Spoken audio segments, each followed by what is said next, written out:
From the weather team you can trust, here's Chief Meteorologist Eric Snyder. Earlier this morning, I made the roughly hour-long drive over toward the Chimney Bluffs. So I was just kind of walking around, hanging out up there. It was so beautiful. The temperatures are so comfy right now. We're in the upper 70s with relatively low humidity.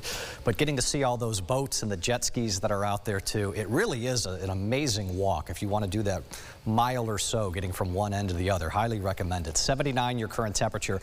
The dew point has fallen by 4 degrees at the last hourly update. That has pretty much negated any kind of an influence on the feels like or your heat index. Humidity sub 50%. So yeah, say goodbye to any notion of mugginess for this evening and through most of the weekend. Mugginess is going to be an appropriate term to come back as we go into early next week, but we'll wait that out before we get there. Tonight, temperatures drop into the middle 60s. If you want it to go even farther to keep those windows open, tomorrow night will probably be more up your alley. I think we could do upper 50s for lows tomorrow night.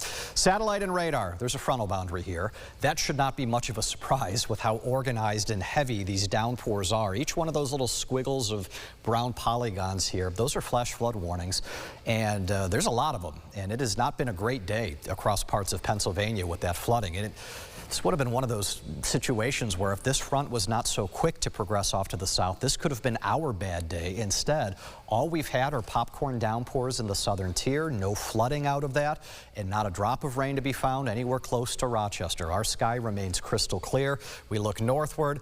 You go into Canada, you still have daytime here, so they bubble up a few downpours, but once the sun goes down, there will not be anything obscuring that view on the northward horizon tonight. Weekend forecast in a nutshell. Let's do roughly 80 tomorrow.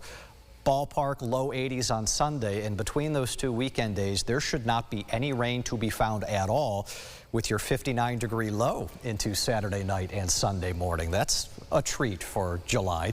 Here's how Future View sees it. Any leftover residual cloud cover here, it's going to be long gone.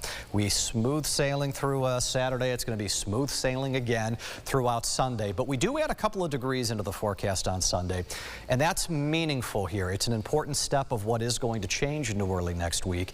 As the heat wave to our west builds, we're going to be just on the edge of this thing to maybe have another day or two with highs near the 90-degree mark.